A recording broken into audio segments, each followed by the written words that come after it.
आ गई है। अब चलिए आपका यहाँ जो है टोटल इम्पॉर्टेंट पॉइंट्स है जो नागपुरी लोक संगीत के हैं वह ख़त्म हो चुके हैं। अब यहाँ आप जेपीएससी या फिर जेएसएससी सीजीएल या 12th लेवल के कोई भी एग्ज़ाम हो या 10th लेवल के, अगर आप प्रिपरेशन कर रहे हो और आपका लैंग्वेज पेपर नागपुरी हो और नागपुरी लोक संगीत पढ़ना है तो यहाँ से देखिए आपका 126 पॉइंट है। ये आप इसको गांठ बांध कर याद कर लीजिएगा, इतना चीज़ गांठ बांध लीजिएगा। उधर क्या हुआ है उतना नहीं सोचना है, यहाँ से आप एकदम इसको रट लीजिएगा, रट्टम तोता कर लीजिएगा। ठीक है, जो यहाँ से बताया जा रहा है अभी, यहाँ से आप इसको रट लीजिएगा। जिसको तोता जैसा रटना होता है ना, वैसा इसको आप रट लीजिएगा। ठीक ना, तो चलिए अभी हम इसको स्टार्ट करते हैं। ठीक है, इसको स्टार्ट करते हैं। ऋतु संबंधी गीत, ऋतु संबंधी गीत कौन कौन सा है? 12 मासा और होली है। संस्कार संबंधी गीत कौन कौन सा है? जन्म से लेकर मरण तक 16 संस्कार होते हैं ना, सभी सम्मिलित हैं इसमें। जितने भी, जैसे जन्म हो गया, मुंडन हो गया, मुंहझूठी हो गया, जितने भी शादी विवाह गौना लियावन झंझाइन गीत, सब संस्कार संबंधी गीत के अंदर ही आता है। समझ गए? चलिए नेक्स्ट, क्रिया संबंधी गीत। क्रिया संबंधी गीत में क्या आता है? जैसे रोपनी हो गया, कृषि के अन्य कार्य और अन्य उपयोग, है ना, जैसे धान रोपना, धान काटना, ये सब कौन से प्रकार? क्रिया संबंधी गीत में आता है। चलिए, व्रत संबंधी गीत कौन कौन से आते हैं? आपसे क्वेश्चन पूछ दिया जाएगा कि धरती पूजा कौन संबंधी गीत है? बहुत बार क्वेश्चन पूछ चुका है, चाहे ये वाला प्रश्न, ये प्रश्न आया हुआ है। 12 मासा कौन मैतका कर गीत है ना, 12 मासा कौन मैतका कर गीत है? तो ऋतु संबंधी गीत है। ये समझ में आ गया? तो इसी प्रकार से रहेंगे। चलिए, ये जो है व्रत संबंधी गीत है, धरती पूजा व्रत संबंधी गीत है, सरहुल कर्मा जितिया व्रत संबंधी है, जन्माष्टमी, तुलसी पूजा, दुर्गा माता, जितने भी पर्व त्यौहार पूजा है व्रत है, वो सब व्रत में आता है ना। चलिए, विविध प्रकार के जो गीत हैं, जैसे भजन, गोदना या गोदना गुदवाते समय का गीत, निर्गुण, झूमर, या विविध प्रकार के गीत में आते हैं। आपसे पूछ देगा क्वेश्चन कि निर्गुण निम्न में से कौन मैतका कर गीत आहे? आपसे पूछ देगा तो यहाँ क्या बताइएगा? ऑप्शन दे देगा, व्रत संबंधी, क्रिया संबंधी, विविध संबंधी, संस्कार संबंधी। तो आपका आंसर क्या होगा? तो वहाँ होगा आपका विविध संबंधी, विविध प्रकार के यह गीत है। चलिए, छठा नंबर प्रश्न देखते हैं। जितिया जो है ना, आश्विन माह में अष्टमी को मनाया जाता है। अष्टमी कहने का मतलब इसमें 8 दिन उपवास होता है और 7वां दिन, है ना, तो वही 8 दिन उपवास होता है। जितिया जो है, जितिया में चिल्हो सियार की खीरा यानी कि 5 पत्तियों का भोग चढ़ता है। नेक्स्ट, देव उत्थान गीत अगहन माह में मनाया जाता है। नेक्स्ट, 9 नंबर प्रश्न है, वृक्ष की पूजा में तुलसी, पीपल, साल, बरगद आदि वृक्षों की पूजा की जाती है। क्यों? इसको प्रकृति देवी मानकर, क्योंकि यह 24 आवर ऑक्सीजन ही छोड़ते हैं, है ना, 24 आवर। तुलसी आंगना में क्यों लगाया जाता है? क्योंकि यह 24 घंटा ऑक्सीजन ही छोड़ता है। और यह अगर तुलसी के पौधा के नीचे अगर एक दिया जला दिया जाए, और हम लोग हर शाम सुबह जलाते ही हैं, तो वह 100 गुना ऑक्सीजन निकलने लगता है, जिससे हम लोग रोग से दूर रहते हैं। इसलिए हर आंगन में, कोई भी जाति धर्म का हो, उसके आंगन में एक साइंस के मुताबिक, सुरक्षित रहने के मुताबिक, स्वस्थ रहने के मुताबिक हर के आंगन में तुलसी का पौधा होना ही चाहिए। ठीक है। चलिए, दुर्गा पूजा में पशु बलि दी जाती है। ठीक है। नेक्स्ट 11 नंबर क्वेश्चन, नागपुरी भाषा क्षेत्र का महापर्व कर्मा का त्यौहार है। ठीक ना। 12 नंबर प्रश्न देखते हैं, कर्मा पूजा के समय कर्मा गीत 36 घंटे तक गांव में गूंजते रहता है। 13 नंबर प्रश्न, कदलेटा वृक्ष की पूजा मेढ़ की भूत को शांत करने के लिए, ताकि संक्रामक रोग का प्रकोप ना हो। नेक्स्ट 14 नंबर प्रश्न देखते हैं, सरहुल पर्व को फूलों का पर्व कहा जाता है। क्यों?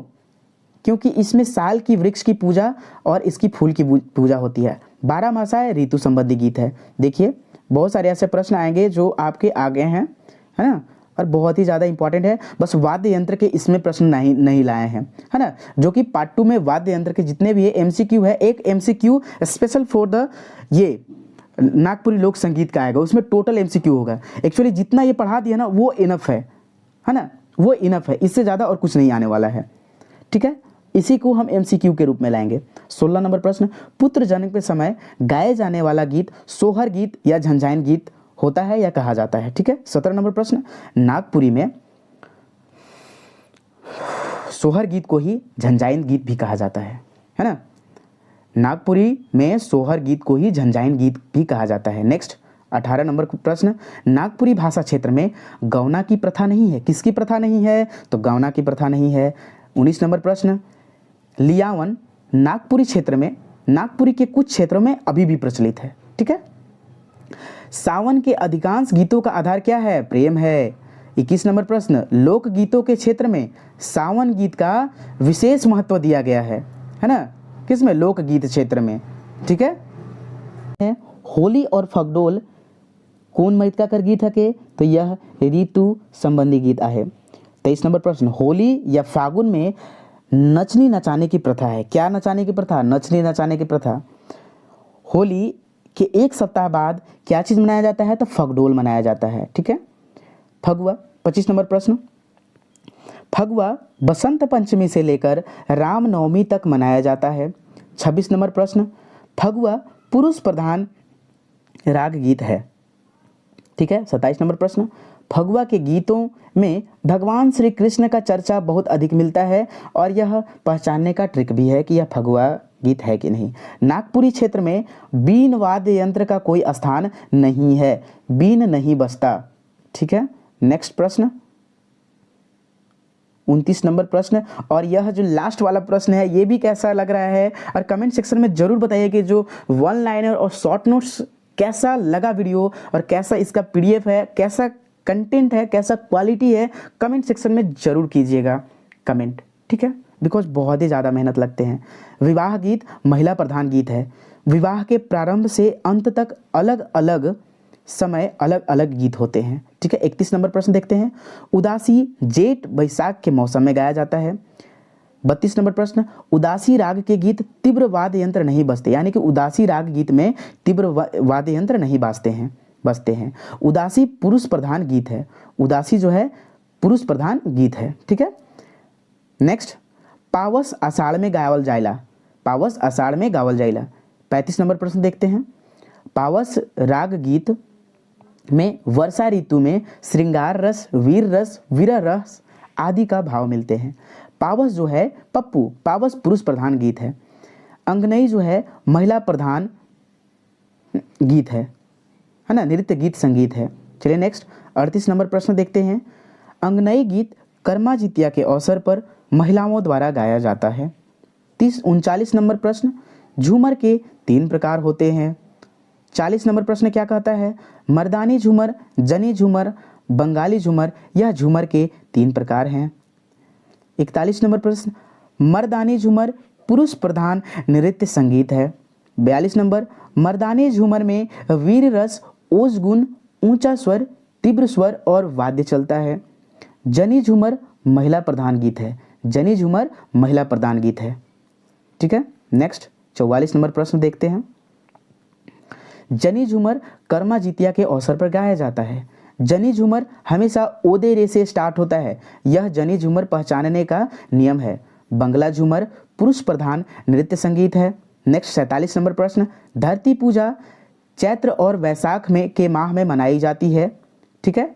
48 नंबर प्रश्न क्या कहता है, धरती पूजा अच्छी फसल के लिए की जाती है। नेक्स्ट 49 नंबर प्रश्न, गोदना गुदवाते समय सरसों के तेल से काजल बनाया जाता है। जब गोदना गुदवाते हैं तो उस टाइम जो मलारिन होती हैं उस टाइम काजल को सरसों के तेल में बनाते हैं और काजल किसी स्त्री के दूध में घोला जाता है। 51 नंबर प्रश्न क्या कहता है, गोदनी यानी कि मलारिन 5 सुई एक साथ लेकर बांधकर चित्र बनाती हैं जो कि बहुत ही ज़्यादा दर्द करता है। ठीक है। 52 नंबर प्रश्न क्या कहता है, जो गोदना गुदती है उसे शाखा कहते हैं। गोदना जो गुदती है उसे क्या कहा जाता है, शाखा, है ना। नेक्स्ट 53 नंबर प्रश्न, गोदनी गोद के समय जब गोदना गुदाता है उस टाइम खून निकल जाता है तो उसको बंद कैसे किया जाता है, गोबर लगाकर या फिर हल्दी तेल लगाया जाता है जो कि 3 शाम तक ठीक हो जाता है ना। चलिए 55 नंबर प्रश्न, बच्चा का जिस समय जन्म होता है पीतल अथवा कांसे की थाली बजाई जाती है। ठीक है। 56 नंबर प्रश्न क्या कहता है, 12 दिनों में बरही संस्कार मनाते हैं बच्चा के जन्म के बाद। ठीक है। नेक्स्ट 57 नंबर प्रश्न देखते हैं, सौरी गृह में जब बच्चा जन्म होता है, बिल्ली का प्रवेश अपशकुन होता है। बिल्ली का प्रवेश नहीं हो, मतलब कि जब बिल्ली प्रवेश करता है तो वह अपशकुन माना जाता है, क्योंकि बिल्ली को यमराज का रूप माना है ना, बिकॉज वह उस टाइम बहुत ही छोटा बच्चा होता है, हो सकता है बिल्ली उसको उठाकर ले जाए, इसलिए इसको यमराज का रूप माना है और यह अपशकुन माना गया है। ठीक है। गाँव के चमाइन को धाय कहा जाता है। गाँव के चमाइन जो होती हैं उसको क्या कहा जाता है? धाय कहा जाता है। धाय जो जच्चा और बच्चा को दोनों को सेवा करती हैं। बच्चा को जिस कोठरी में रखा जाता है उसको सौरी कहा जाता है ना। जच्चा यानी माँ को खट्टा तीता शरबत नहीं दिया जाता है जिस समय बच्चा हो गया होता है। ठीक है। 61 नंबर प्रश्न क्या है? गोदना स्त्रियों की शरीर की शोभा और गहना है।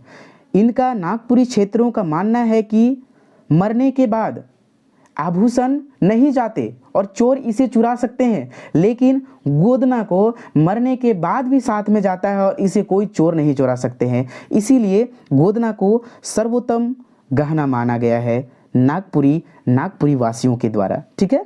देखिए, अब ये है जो महिलाओं के द्वारा जो आभूषण पहने जाते हैं उसका लिस्ट है, ये याद कर लेंगे। हाँ, 62 नंबर प्रश्न है, पटवासी कहाँ पहना जाता है ना। पटवासी यानी कि मस्तक में पहने जाने वाला आभूषण पटवासी होता है। ये सब याद कर लेंगे बिकॉज ये प्रश्न पूछे जा चुके हैं, इसमें से ये पटवासी का ही पूछा गया है। पटवासी, पट से माथा में टोपी पहन लेना है। ठंडा है ना, अभी ठंडा का दिन है, पट से हम लोग माथा में टोपी पहन लेते हैं। तरकी कान, देखिए तरकी यहाँ है ना, तरक्की सुन के कोई करता है यानी कान से सुनता है, यानी कि तरकी जो है कान में पहना जाता है। तरपत कहाँ पहना जाता है? तरपत भी कान में ही पहना जाता है। खंभिया गला में पहना जाता है। बंधना ठोसा गला में भी पहना जाता है। कोई गला में बांध देते हैं और ठूस कर हम लोग गला से ही खाते हैं खाना, तो ये ट्रिक है। बंधना और ठोसा गला का आभूषण है। चिकदाना गाल कर आभूषण है, गला कर आभूषण है। ठीक है, गला में पहना जाता है चिकदाना। टाड़ बाजू का आभूषण है, यानी कि बाजू में पहना जाता है। बढ़ेरा कहाँ पहना जाता है? हाथ में। ठेला, पहुंची, यह जो है तीनों जो हाथ में पहना जाता है। और देखिए मठिया भी कहाँ पहना जाता है? कहाँ का आभूषण है? के मठिया भी हाथ का ही आभूषण है। ठीक है, चलिए नेक्स्ट जो है बंगुरी से ऐसा नहीं लग रहा है कि उंगली बोल रहे हैं, है ना। उंगली तो ये हाथ में ही पहना जाता है। लहठी, ये तो सब लौके लहठी पर कला, ये आप बनकेवरा भाग वन के कविता में पढ़े हैं। तो लहठी यानी कि सभी जो हाथ में पहनने वाला होता है ये सब हाथ में ही पहना जाता है। छड़ा यानी कि पैर में पहना जाता है। ठीक है। 75 नंबर प्रश्न, झटिया कहाँ पहना जाता है? पैर की उंगली में पहना जाता है। और कतरी पैर की उंगली में ही पहना जाता है। ये दोनों झटिया और कतरी कहाँ? पैर की उंगली में पहना जाता है। ठीक है, महिलाओं द्वारा। 77 नंबर प्रश्न है, नागपुरी क्षेत्रवासी का मानना है कि आभूषण गहना चोर चुरा सकते हैं। गहना होगा, यहाँ गाना लिखा गया है। ठीक है, लेकिन गोदना कोई नहीं चुरा सकता, यह मृत्यु होने के बाद भी साथ जाता है, इसलिए इसको सर्वोत्तम आभूषण कहा गया है। ठीक है। रस कर मुताबिक नागपुरी लोक संगीत 5 तरह कर होता है। लोक संगीत या लोकगीत कितने प्रकार के होते हैं? 5 तरह कर। सोहर किस प्रकार का गीत है? तो यह ज्वनि झूमर गीत है। 80 नंबर प्रश्न है, फगुआ पुछारी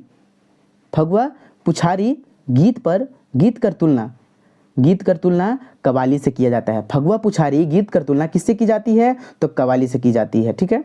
माठा गीत कर संबंध कौन जनजाति से है? तो मुंडा और उरांव जनजाति से माठा गीत कर संबंध है। चलिए नेक्स्ट, जो अखरा संस्कृति स्थान के रूप में जाना जाता है। अखरा जो है संस्कृति स्थान के रूप में जाना जाता है।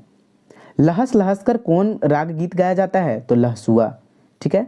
झिंग फुलिया पहिल साझा कर गीत आहे, है ना। झिंग पुलिया जो है पहिल साझा कर गीत आहे। नेक्स्ट 85 नंबर प्रश्न देखते हैं हम लोग। नागपुरी लोकगीत में मधुर प्रतीक और उपमान के रूप में प्रकृति का चित्रण दिखता है। 86 नंबर प्रश्न देखते हैं। डमकच गीत शादी के 15 दिन पहले ही शुरू हो जाता है, लड़के और लड़की जो के घर के आंगन में, है ना। चलिए 87 नंबर प्रश्न है, यह वीडियो कैसा लगा और लग रहा है। और ये जो प्रश्न है 126, ये भी कैसा लगा ये भी कमेंट सेक्शन में जरूर कीजिएगा। जिस दिन भी हो आप, जिस दिन भी इस वीडियो को देखते हो, एक लाइक और एक कमेंट जरूर कीजिएगा। जितने भी आदमी देखते हो, हम देख रहे हैं कि इसका व्यू कितना जाता है इतना मेहनत के बाद, ठीक है ना। तो व्यू प्लस ये कितना कमेंट आता है, जितना लोग देखते हैं उतना कमेंट आता है कि नहीं, बस हम यही देखना चाहते हैं, ठीक है। चलिए 87 नंबर प्रश्न देखते हैं। पुछारी गीत का संबंध सवाल जवाब से है। आपसे क्वेश्चन पूछ देगा डायरेक्टली, पुछारी गीत का संबंध निम्न में से किससे है, तो सवाल जवाब से है। और 88 नंबर प्रश्न, झनझाइन संस्कार संबंधी गीत आए। हम बोले थे संस्कार, 16 संस्कार इसमें सम्मिलित है। बरखा ऋतु में गाने वाला राग गीत को क्या कहा जाता है, पावस गीत कहा जाता है। 90 नंबर प्रश्न देखते हैं। नागपुरी लोक संगीत में भगवान शिव घर के देवता है ना। घर के देवता क्या है, भगवान शिव, ठीक है। 91 नंबर प्रश्न, सोहराई के लोकगीत में देवर भाभी में चुहल यानी मजाक होता है। नेक्स्ट 92 नंबर प्रश्न, नागपुरी भाषा क्षेत्र प्रकृति की बेटी है, ठीक है। 93 नंबर प्रश्न क्या कहता है, नागपुरी लोकगीतों में या लोक संगीतों में वर्षा ऋतु का वर्णन विशेष रूप में मिलता है, ठीक है। 94 नंबर प्रश्न क्या कहता है, सावन और भादों में किसान का सबसे अधिक व्यस्तता मास है। यानी अगर आपसे क्वेश्चन पूछे कि जो किसान खेती करते हैं उसके लिए सबसे व्यस्त माह कौन सा है, तो वह सावन भादो है, ठीक है। 95 नंबर प्रश्न, खेतों में स्त्री द्वारा गाए जाने वाला कौन सा गीत है, पावस गीत है। खेमटा जो है अंगनई का ही भेद है। डाई इधरा अंगनई का ही भेद है। और जो देखिए डड़ई इधरा जो है आषाढ़ द्वितीया के रथ यात्रा समाप्त होते ही प्रारंभ हो जाता है। ये याद रखिएगा, ये इंपॉर्टेंट पॉइंट्स है। एक बार क्वेश्चन पूछा था कि डाई इधरा जो है कब से प्रारंभ होता है, तो आषाढ़ द्वितीया से प्रारंभ होता है, ठीक है। ऐसे ही प्रश्न दिया था। ठड़िया नृत्य संगीत जनी झूमर का भेद है। ठड़िया नृत्य संगीत जनी झूमर का ही एक भेद गीत है। चलिए 100वां नंबर प्रश्न देखते हैं। ठड़िया नृत्य की मुद्रा हमेशा खड़ी या सीधी होती है ना। चलिए नेक्स्ट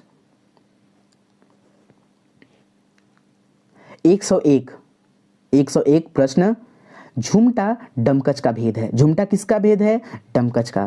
102 नंबर, झुमटा में महिलाएं आभूषणों से लदी हुई होती हैं, क्यों, आपको ये पूरा वीडियो देखिए पता चल जाएगा। यह आभूषण नृत्य संगीत के साथ वाद्य यंत्र के साथ गहनों की खनक भी मधुर लाती है, इसलिए आभूषण पहना जाता है। 103 नंबर प्रश्न देखते हैं।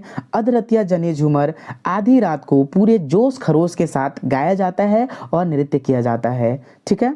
104 नंबर प्रश्न क्या कहता है, एक हरिया झिंग पुलिया पहिल सांझा गीत जनानी झूमर कर भेद हके और एक हरिया झिंग फुलिया पहिल सांझा कर गीत धीमी स्वर में गाया जाता है, ठीक है। लहसुआ को लुझरी भी कहा जाता है ना। 106 नंबर प्रश्न देखते हैं। झूमर राग में गीत नचाने वाले दल वृत्ताकार दाहिने से बाएं घूमते हुए नृत्य संगीत करते हैं, ठीक है। 107 नंबर प्रश्न देखते हैं। बंगला झूमर में श्रृंगार, विरह तथा रस के भाव अधिक रूप में देखने को मिलता है। उदासी एकांत क्षणों में अखरा में भी गाया जाता है। उदासी वैराग के प्रधान राग है। अब मुझे कमेंट सेक्शन में कमेंट करके बताइए कि उदासी जनी झूमर पुरुष प्रधान गीत है कि वह स्त्री प्रधान गीत है, ठीक है। चलिए 110 नंबर प्रश्न देखते हैं। अब डमकच स्त्रियों का सबसे सरल और सुंदर राग है और गीत है, संगीत है, ठीक है। नागपुरी में सोहर को झंझाइन कहा जाता है। नागपुरी भाषा क्षेत्र में जनेऊ की प्रथा नहीं है। नागपुरी भाषा क्षेत्र में किसकी प्रथा नहीं है, तो जनेऊ की प्रथा नहीं है, ठीक है। चलिए नेक्स्ट, नागपुरी लोकगीतों में लोक संगीतों में शास्त्रीय संस्कारों का उल्लेख नहीं मिलता है ना, नहीं मिलता है। नागपुरी लोकगीतों में, जो लोकगीतों में लोक संगीतों में, ये ऑब्लिक है, ठीक है ना, तो शास्त्रीय संस्कारों का उल्लेख नहीं मिलता है। अगर आपसे पूछे कि नागपुरी लोकगीत या लोक संगीत में निम्न में से किसका उल्लेख नहीं मिलता, तो वह शास्त्रीय संस्कार है, ठीक है। नागपुरी लोक संगीत में जन्म और विवाह जैसे संस्कार अवश्य मिलते हैं, ठीक है। नेक्स्ट 115 नंबर प्रश्न, सगुनती बरी बनाने के बाद क्या लगाया जाता है, उबटन, ठीक है। लड़के को उबटन किसे लगाया जाता है, लड़के लोग को, ठीक है। लगन पान संस्कार के अवसर पर ही गाया जाता है लोक संगीत, ठीक है। लगन पान के जो लोक संगीत होते हैं संस्कार के, ये लगन पान संस्कार के अवसर पर ही लोक संगीत गाया जाता है। सिंदूर दान के बाद क्या होता है, तो वर वधू की भौंरी फिराया जाता है, ठीक है। 119 नंबर प्रश्न देखते हैं। नागपुरी भाषा क्षेत्र में बाल विवाह की प्रथा रही है। एक बसिया गांव है, उसका उल्लेख मिला है। देखिए आगे 120 नंबर प्रश्न देखते हैं। माता पिता बच्चे को गोद में लेकर शादी कराते थे, यह बसिया गांव यहाँ उल्लेख मिला है, ठीक है। नागपुरी भाषा क्षेत्र में तिलक की प्रथा नहीं है। किसकी प्रथा नहीं है, तिलक की। 122 नंबर प्रश्न देखते हैं। नागपुरी भाषा क्षेत्र में लड़के वाले लड़कियों को 2.5 आना अर्थात 5 ढेबुआ देकर खरीदते थे। यानी कि लड़के वाले लड़कियों को कितना ढेबुआ देकर, 5 ढेबुआ देकर खरीदते थे, ठीक ना। 123 नंबर प्रश्न देखिए। वर्तमान में भी 5 ढेबुआ देने की प्रथा रही है ना। चलिए 124 नंबर प्रश्न देखते हैं। नागपुरी क्षेत्र में गौना संस्कृति का अपभ्रंश है, अर्थात गौना का जो अर्थ है गमन अर्थात जाना होता है। चलिए नेक्स्ट और लास्ट है, ठीक ना। नेक्स्ट और लास्ट 125 नंबर प्रश्न। इससे पहले मैं आपको बता देना चाहूँ, अभी तक आपने अगर जो टोटल सीजीएल का क्लास करा दिया जा चुका है, प्लेलिस्ट में अभी वीडियो ख़त्म होने के जस्ट बाद तुरंत प्लेलिस्ट में आपका आएगा। अगर पूरा वीडियो देखना हो तो प्लेलिस्ट में जाइए और एडी झारखंड क्लासेस का पूरा वीडियो देखिए, ठीक है। तो 125 नंबर प्रश्न है। डमकच राग में माँ अपने बेटी को क्या सिखाती है, तो पहला जो सिखाती है रास्ता चले तो वह माथा झुकाकर चले, और दूसरा बात जो वह सिखाती है पिता की कुल प्रतिष्ठा की रक्षा करे। अब 128 नंबर जो प्रश्न है लास्ट प्रश्न है, देख लीजिए। मानव जीवन में अंतिम संस्कार जो है मृत्यु है। अब यहाँ देखिए, जब टूटने लगे हौसला तो बस ये याद रखना, बिना मेहनत के हासिल तख्त ओ ताज नहीं होते। ढूंढ लेना अंधेरे में ही मंजिल अपनी दोस्तों, क्योंकि जुगनू कभी रोशनी के मोहताज नहीं होते, ठीक है। तो यही देखिए, ये आपका क्लास जो है समाप्त हुआ। अगर वीडियो अच्छा लगा हो और पीडीएफ के लिए, हाँ, ये एडी झारखंड क्लासेस है, यूट्यूब पर जाए, टोटल तैयारी करा दिया जा चुका है। सीजीएल का हो, जेपीएससी का हो, और 12th लेवल के सभी एग्जामों के लिए, ठीक है, 10th लेवल के। अगर आपको ये वीडियो अच्छा लगा हो तो कमेंट में ज़रूर कमेंट कीजिएगा, ठीक है, बिकॉज बहुत ही ज़्यादा मेहनत लगते हैं, खुद से ही सब कुछ करना होता है। धन्यवाद वॉचिंग फॉर दिस वीडियो, ठीक है। लाइक शेयर एंड सब्सक्राइब जरूर करें।